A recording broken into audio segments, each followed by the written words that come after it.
Ons lees die oordenking vir 12 November uit Die Here is my herder met die vriendelike vergunning van Lizet Marie. Die opskrif by vandag se gedeelte is beurtkrag en ons teksvers kom uit 2 Samuel 22 vers 29. Daar staan: U Here, laat my lamp helder skyn. My God gee lig as dit donker is om my. Ek is in die middel van 'n belangrike stuk werk op my rekenaar toe die krag vir 'n tweede keer die dag afgaan. Ek is onkant gevang. Ek maak sommetjies en besef dat ek moeilik die volgende dag se sperdatum gaan haal. Maar, dink ek, daar moet tog iets positief wees wat ek uit hierdie situasie kan haal. Ek haal my notaboek uit en begin by Kerslig skryf.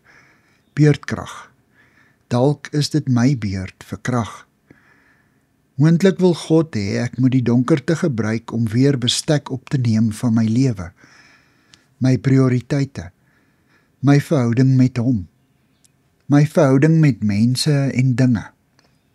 Ek besef ek maak staat op kundiges en inligtingstegnologie, huishoudelike toestelle, die jongste tegniese hulpmiddele, mediese kennis en soveel meer om my klein lewetjie redelik onder beheer te kan hou. En nou is dit donker, en ek wonder, waar pas God in? Hy is immers die skepper en onderhouer van alles. Sonder hom sou niks bestaan het nie.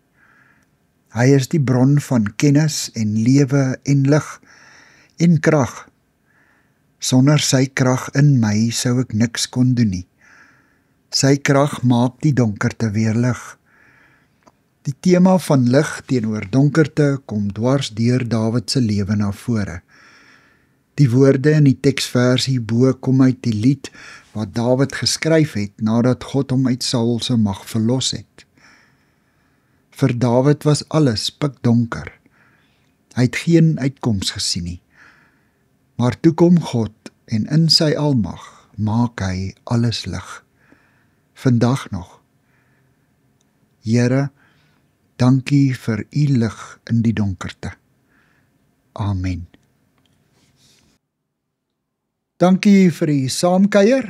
Ek deel Lizet se kontak en webblad besonderhede in die inligtingsparagraaf van hierdie voorlesing. Daar is ook skakels na voorlesings van Lizet se ander publikasies wat op hierdie platform beskikbaar is.